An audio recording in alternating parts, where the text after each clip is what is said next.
Hello, ladies and gentlemen. Welcome to another episode of our movie Storytimes and movie reviews here on the Evermore channel. Okay, so my name is Stephanie. I am a YouTuber, a brand new YouTuber based in Abuja, Nigeria. On this page at Evermore 1993.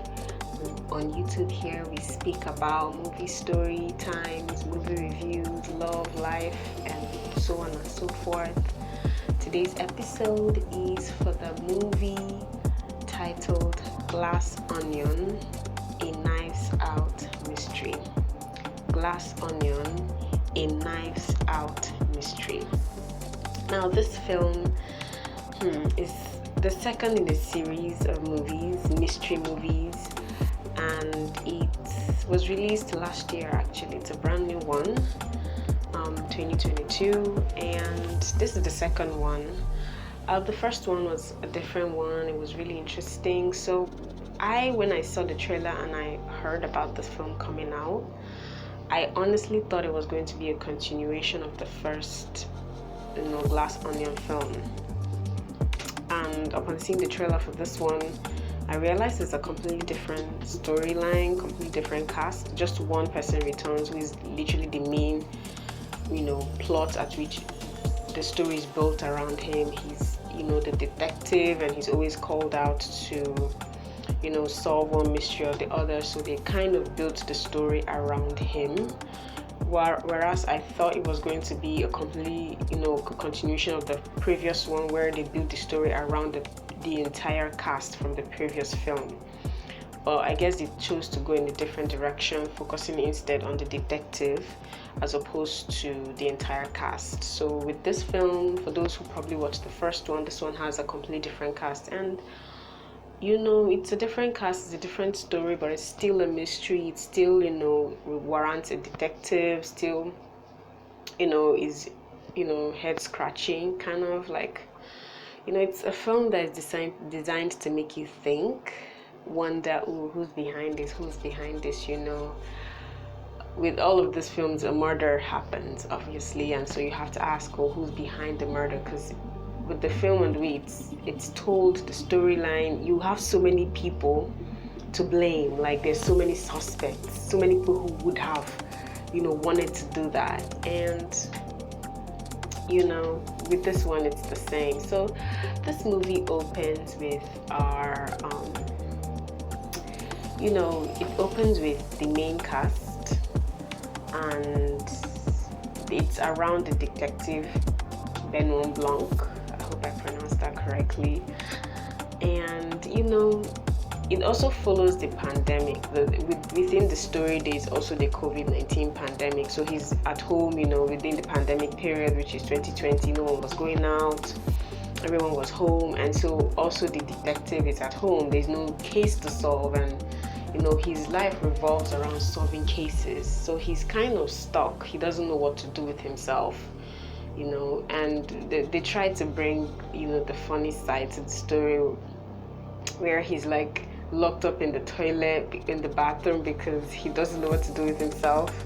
He's reading books day in, day out in the bathroom, and his friends, his pals, over video call and try to like engage him in different games and whatnot, just to keep him busy, to keep him motivated. That way he's not depressed, he's not feeling lonely and whatnot.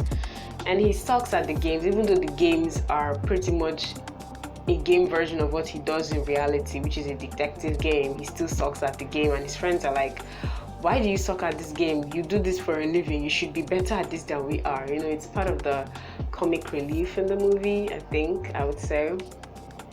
So, he's in the bathroom till somebody comes through with, a package, somebody who's a potential customer for his services comes to him, and, there's a glimmer of hope in his eyes. Cut to the beginning. The beginning starts with his guys. He's the pals of this billionaire named Miles Braun, right? He has, an actress as a pal. He has a politician. He has a scientist who works at his company. He also has a YouTuber, a male YouTuber, who also, all four of them are his pals, his close buddies, and he sends them an invite. But with the invite, to be able to get to the card where, it shows that it's an invite, it's a game. You have to play the game till you get to where the card is. It's delivered in a box, sort of. So they are all like conference calling each other to figure out how to play this game to get to whatever it is. And so they all are able to play the game and get to, the card that invites them to his private island for the weekend to enjoy themselves, relax, and all of that. There's a part where every one of the 4 friends are pretty much shown to tell you like what their characters are like. I think one of the funny parts for me was the male YouTuber man, the grown-ass man who's on YouTube and defending, that men should be in charge of the society. He's defending his comments he had made earlier on, saying how, there should be no inequality in the workplace. Men are supposed to be in charge in the workplace. The part that makes it so funny for me is his mom is calling him to tell him his package has come in. And so he can't, of course, it was a live session on YouTube, so he could not answer her at the time. So when it was done, he rushes off to her and is like, when I'm recording, you're not supposed to call me and everything. Just before he finishes, she slaps him across the face. And while he's trying to defend himself, the expressions on this woman's face, you have to see to understand, iconic. She's not even hearing what he has to say. At the end of the day, he retires and just apologizes to his mother. I feel like, probably she reminds me of an African mom, not the violence part, but the part where you really have nothing to say against what she has to say. She's right. Just apologize and move on with your life. So that part was really funny for me. And also, with the female governor, it showed just how majority of our lives were during the pandemic. Everywhere is a mess, but the minute you show up, for work on that Zoom call or video call, it's all lit. From your belly all the way upwards, you're perfect. From the belly downwards, you are like in your PJs. Like she said when she was granting the interview on the film, like the place she was granting the interview, she uses it for both her children's kindergarten classes, she uses it for conference calls at work, and now she's using it for an interview with CNN. So it really showed how the pandemic period was. They all had their face masks on, nobody was touching each other. They really tried to film this. I don't know if they really filmed it within the pandemic period, but it was definitely reflected within the film that the film was in pandemic mode. So they're all invited to this private island, and they're all excited to go. And then they show us the 5th member of this gang, and she's not really excited. She gets the box as well. And it's our beloved Janelle Monáe. Like, if you know this woman, she's a musician, but she's kind of trying to find her path now. And I was surprised to see her on the cast, I would not lie. Janelle Monáe is definitely iconic, and I think she killed it in this role, in this character. And let me just say before I move on, like, her costume for this film was just legit.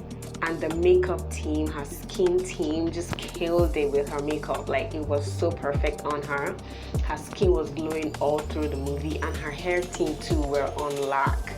Let me just tell you, she really killed it with the acting, with the appearance, with the wardrobe. Everything Janelle Monáe did on this movie was amazing. She played 2 different characters within this film, and one had an accent, and she killed all of them all together. So definitely got to give my heart out to Janelle Monáe. So back to the movie. So she's the 5th member of the group, and unlike the 4 members shown previously, she's not really happy when she gets this box. She's not really excited to open it to figure out the puzzle.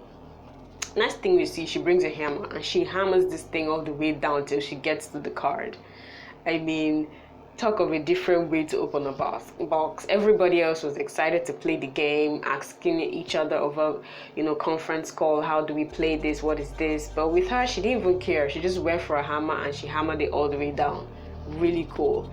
And so she gets to the card as well, and she's also invited to the private island of Miles Braun. So everyone arrives at this place where they're supposed to meet up, like a meetup point. And our detective is the first who arrives there, and then followed by the other four members, and then the fifth person to arrive is Jenna Monet. And everybody's reaction to her arrival is definitely different. No, many of them are not really happy to see her. Everybody's surprised to see her. They just really open the story up slowly to you. At first, you're not carried along. You don't really understand what is happening. But as you go along in the story, they begin to explain per time why this is happening, why that is happening. I think that is cool, that they keep the viewer curious. They keep you asking, okay, why is this happening? Why is this happening? They don't really explain everything to you off the bat. You are confused. They are the ones that won't understand the story. With different films, with some films, they give the power to the viewer. You understand it. They are the ones still trying to figure themselves out. But with this film, they held the power themselves and would only dose out in dosages to us per time as they deemed fit. And I think that because it's a mystery film, that makes sense, because we are supposed to be held to some extent in ransom, questioning things, wondering things, thinking for ourselves, and wondering all through the film what is going on, pretty much.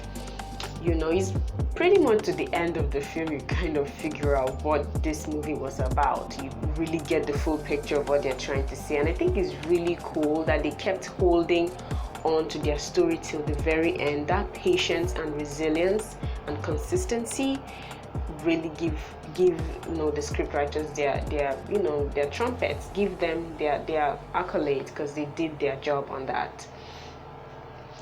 So she's arrived there, and they have a yacht coming to pick them up.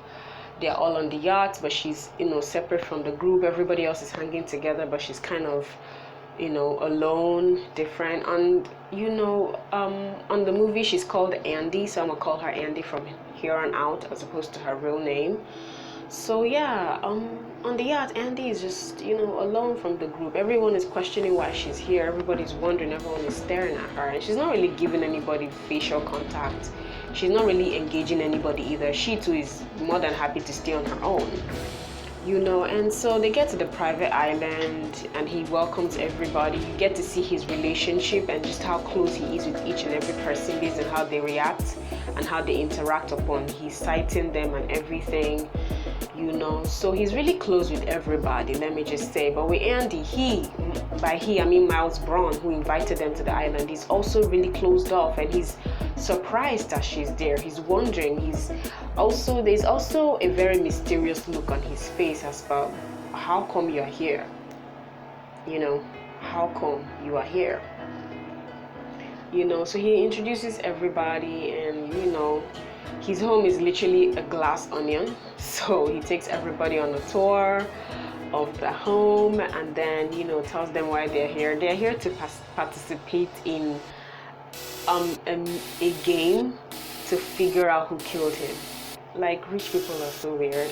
So he literally creates an entire game where he's supposed to be killed at their reunion, shall I call it. And they are all supposed to play this game to figure out who amongst them killed him. Well, Fake killed him because he wasn't hoping to die per se, but it was a game they were all supposed to play. Imagine that. So anyways, they all converge and then have dinner later that day, and it's at the dinner he explains the game to everybody and whatnot. And let me just tell you, at that dinner, the detective solves the mystery. Just before they even begin playing the game, he solves it, tells them every step of the way, just how all the clues were planted, how every clue led to one person, and who that person was, who was also seated there as well. And the Miles Braun was just so disappointed that even before anyone got to play the game, it was already figured out. That it was really that easy, that the detective was able to figure it out even before anybody else did. So the detective is really figures out that he wasn't invited to this, this getaway. He got a card, but it wasn't Miles Braun that sent him the card. So how did he get this card? How was who invited him if Miles Braun didn't invite him? Miles Braun doesn't really see the danger in an unwanted guest being on his island. But the detective, being, a professional, says, somebody here doesn't trust you. Somebody here is willing to do something to you. You need to be alert. You need to be focused. You can't be this, casual and this undisturbed by the fact that somebody brought me here without your permission. Somebody is willing to kill you. Somebody is willing to harm you. But he keeps brushing it off all through, for the most part of the film. So now the game is about there's nothing else to do. Everyone is just hanging out around. And so the YouTuber guy gets, an alert on his phone. I guess the film was promoting a lot of Google, products. There was a lot of Google product placement within the film. So Google Alerts, I guess is a new brand of theirs, was being promoted within the film. So he's getting a lot of Google Alerts, which are kind of like, I guess, pop-up news on different topics and different themes and whatnot. So he keeps getting alerts, and then he shows this particular alert to Miles Braun, and he's like, we can start talking about you employing me in this area and whatnot. And they're all celebrating, and the next thing you know, the YouTuber is choking.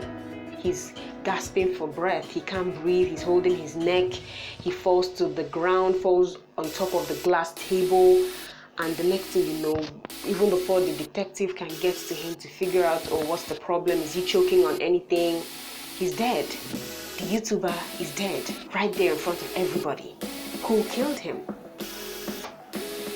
So everyone starts freaking out. Everyone is surprised.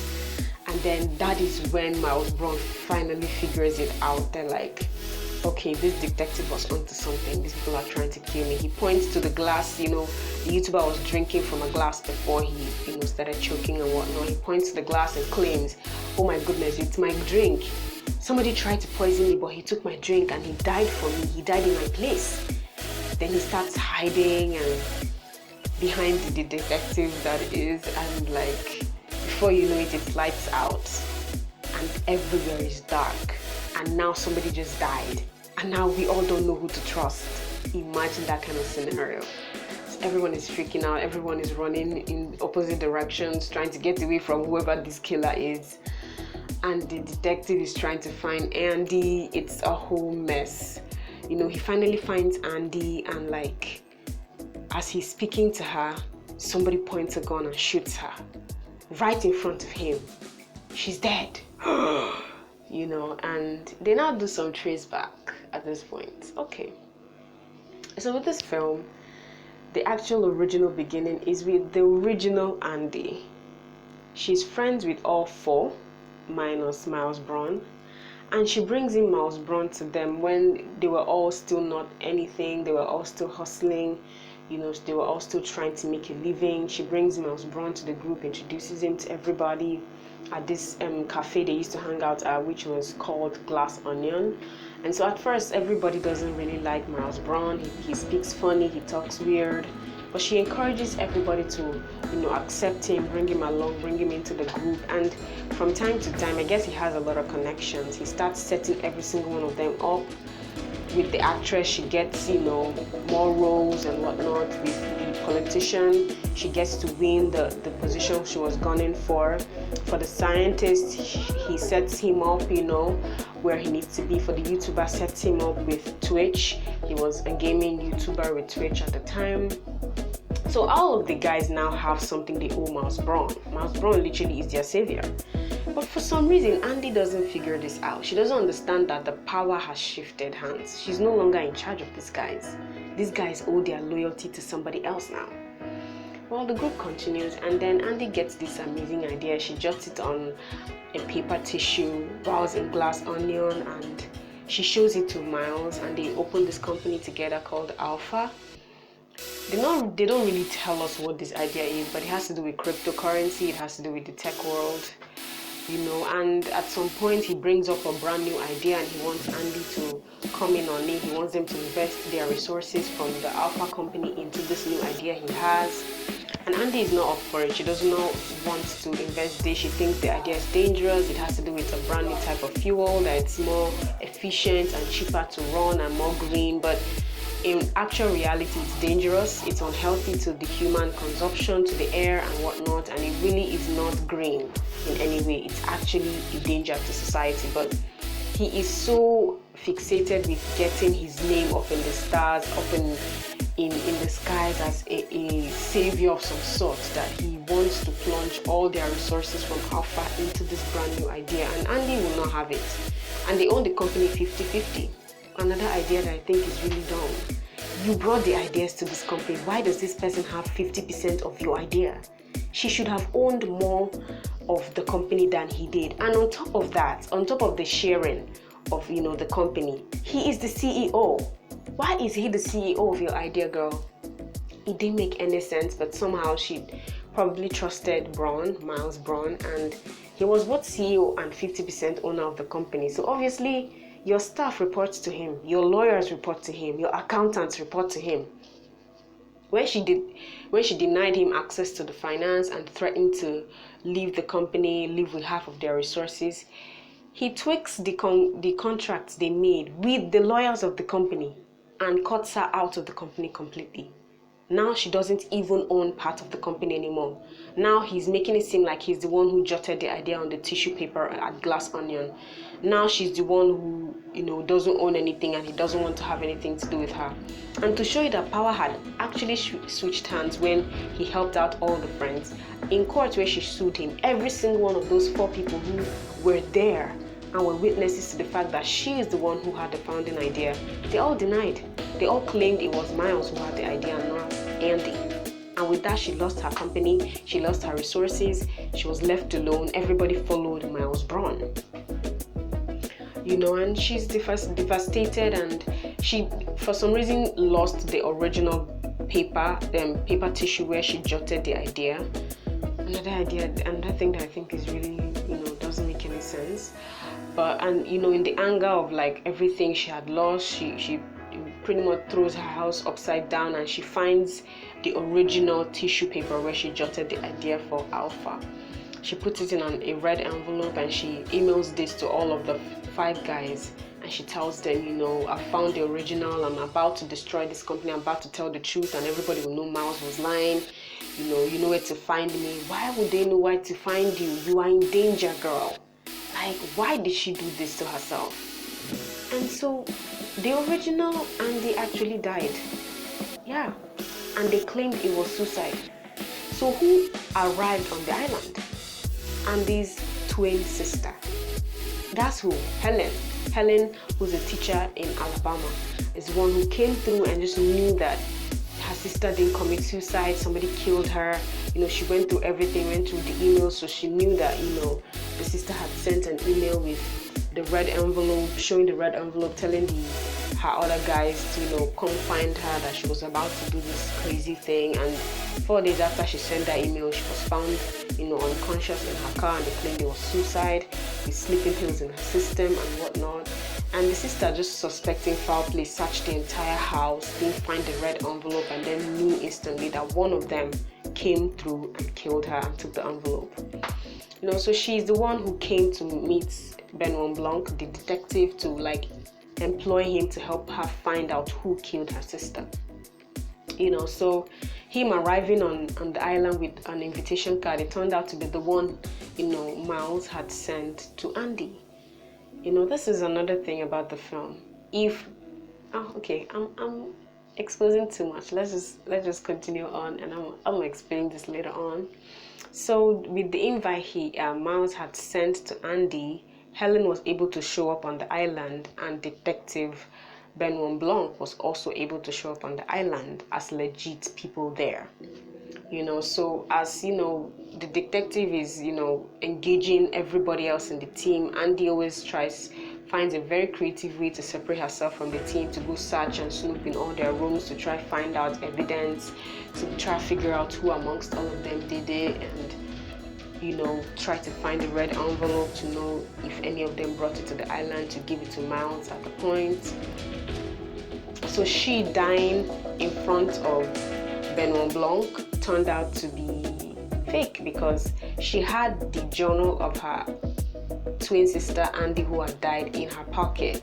And so when the person shot her on that very spot. And so the force of the bullet was stopped by the thickness of the journal in her pocket. I hope I haven't lost you here. So she didn't get shot. She was almost shot, but she was, miraculously saved by her sister, you can say. But but a light bulb moment goes off in Detective Long's head. Like, this person just shot you, so he thinks you're dead. So let's use that to our advantage.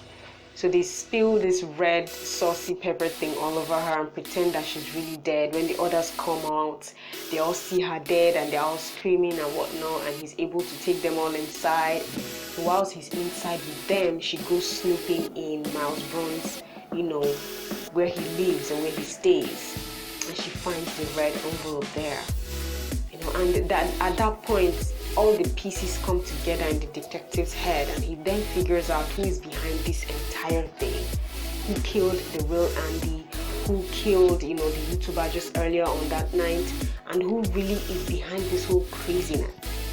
It's Miles Brown, guys. He did all of this, the billionaire with an island who probably doesn't need anything in life. He did this. He drove all the way to Andy's house, poisoned her, made it seem as if he was coming to make amends. While she wasn't looking, he spilled stuff in her drink. She drank that and was unconscious and died, and he set it up to seem like she had committed suicide. He is the same one who sent her the invites. For what reason, I don't know. That's what I was trying to say earlier on, but I didn't want to spill the fact that Miles Brown was the one who did it yet. But he had already killed Andy, so why send her the invite? I feel like that was a bit iffy on the scriptwriter's part. If he had already killed her, why did he send her an invite? She was no longer part of the main group. He wanted to, boast about the fact that, the new fuel he had done all of this for was ready for consumption and ready for distribution. He wanted to show off to everybody and whatnot. So why bring Andy? She's already dead.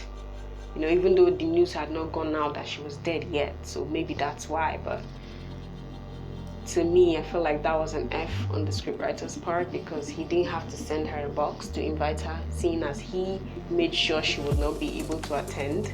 There was no need for the pretense. The other people in the group weren't even expecting her to be there. So it wouldn't have been suspicious if he didn't invite her, whether she was dead or alive, So I feel like that's a part that they probably didn't need to do. But, if she didn't come, then the detective wouldn't have come, and, this whole story would have been a bust. So the story really relied on her being invited and she just doing everything else herself, So back to the story. So the detective really breaks down everything to figure out that the suspicious person everyone all night have been trying to figure out who's this person is actually the person who invited everybody here. It's the person who keeps making it seem like everything is perfect with him. Well, it really isn't. He had to drive all the way to Andy's house himself, left his fancy island just to go defend this lie he had created with the media, that he's the original owner of the idea. He's the one who jotted it on the tissue paper. He's the owner of Alpha. He really wanted to protect that lie at all costs, and he was willing to kill Andy, and she trusted him to the end. That's how I'm going to put it, because even when he came to her house, she wasn't, alert at all. She was still free with him, still assuming that this guy was still her friend, or this guy was still a good guy. But he's already crossed that part. He literally stole your company from you. What else do you need him to do to prove to you that he's really not for you anymore? You know what I'm saying? So the fact that she was still not on her guard after everything he had done was really an F on Andy's part. And she died for it. She was not alert to the guy, and he killed her. Her twin sister is here trying to defend her and everything, but he also burned the original when Helen brought it forward, and everyone then figured out that the real Andy was dead, and this is her twin sister here trying to defend her and trying to find out who killed her sister. But I would just say that upon realizing that the real Andy was dead, all four others, there was literally no reaction, no anger, no outburst, no expression to show that their friend had died. Like, no matter what, you backstabbed this person and whatnot, but you knew how before the backstabbing. Like, the fact that none of them showed any remorse, none of them behaved like they even understand or they knew the person who they just claimed had died. They all just went on with their lives and moved on, and it just was really sad. Like, Andy had no one, and she kept behaving like she had people, but she had no one. None of these 5 people she had invested her positivity on, her energy on, her goodwill, her kindness on were really for her. They all used her till they got what they wanted, and they dumped her without looking twice. It's really a sad story for Andy, and also for Helen, because now her sister is dead, and just to figure out that what her sister died for, it's not even worth it. These are the people she spent her life on for over 10 years, trying to build these friendships and build this network and try to improve everybody's life. And these are the quality of people. These are the level of people you did this for. They can't even mourn your death. They can't even act angry. They can't express an outburst and show that your death touches them, like that you meant something to them. I really pitied Helen at that point, because she was, trying her best to make the most of the situation, but the detective couldn't do anything more. His job ends at him finding out who does the crime, who does the arrest, who does the punishment of the criminal is really up to the courts and really up to the justice system. And so he was just standing there helpless, watching Helen trying to conjure, conscience from people who obviously had none, talking to every one of the friends. You guys stand for Andy. You just saw what he did. He burnt the envelope. He burnt the original. You know that this guy is not the original owner of Alpha. You know he's not the founder of this company. You know the idea came from Andy. Say the truth, stand for the truth. And none of them cared to do anything. At a point, Benoit Blanc had to leave, because now he had called for the police. There's a dead body. He has to report what he saw as a detective and whatnot. And now there is a murder on the scene. He has to report all that he knows as a detective to the justice system. So he left all of them in the house and went out to stand by the shore, or sit by the shore, waiting for the police boat to come. And so Helen is left alone with these people. I mean, they could have killed her, but they didn't. And she just goes ahead to start smashing everything she saw in that house with so much gusto, I have to say. Like, seeing how she was smashing everything with confidence, every other person in the group were like so energized to start smashing things themselves too. So they all joined in at some point to smash things. And she burned that house down, guys. She burned the house down.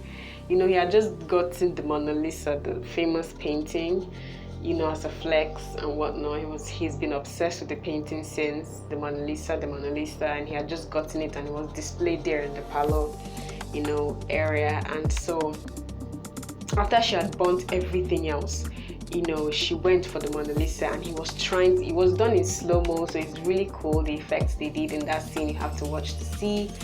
She's running towards the Mona Lisa, and he's seeing that she's going towards it. He obviously doesn't want her to burn it down, so he's also running to try to stop her, and he doesn't succeed, because she has this focused look on her face like she's going to get this job done, and the Mona Lisa does burn up. And so at the end, she really is able to get some form of relief, I guess. But to me, she didn't really get justice. To me, it's still a huge loss, because Andy died for nothing. She died for shitheads, as they kept saying throughout the film. Pardon my French. She died for people that were not worth her effort. None of those people were worth her effort. They were not loyal. They were not friends. They were really enemies. They were wolf in sheep clothing, to be honest. And she didn't know till the end that she was alone. And that is really sad to note about this film. Just the fact that it just speaks on what are the quality of people you have around you. What kind of people are you investing your time in? Are they worth the investment? Are they worth all the effort you're putting in? Are your eyes open to see around you, to know for sure the people who you are with are still with you. Maybe they started out being with you, it's possible. But somewhere in there, they've left you and you don't know because you're still looking at the past. You're still looking at how you guys were at the beginning. But to be honest, maybe you're no longer there anymore. People grow apart.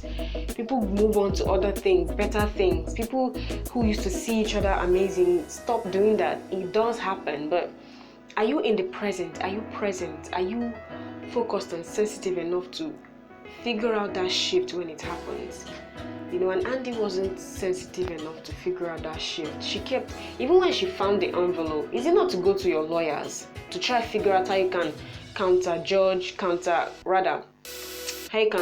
sue with this evidence you have and keep it as safe as possible till you are able to present it to a judge and say, this is my evidence of being the founder of this company. It wasn't to send it to her friends. What was she expecting them to do? She didn't behave smart from top to bottom. She got an idea, she shared it with somebody, fine, she probably needed funding and probably had the funding. But I will not share my company with you. I don't care how much you're giving me. My idea is my idea, my dear. At most, she should have had 60, he 40% of that company. And he should not be the CEO of your company or the CEO of your idea. It's your idea. Nobody knows how to run your company more than you, especially when you are still a founder who's alive. Except it's a founder who's dead, then obviously I understand it can be moved on to another hands. Or the founder wants to move on to other things and deliberately hands over that power. But from the beginning, my dear, you should be in charge of your company. You should chart the course for your company, build the foundation upon which this company would stand. You got the idea.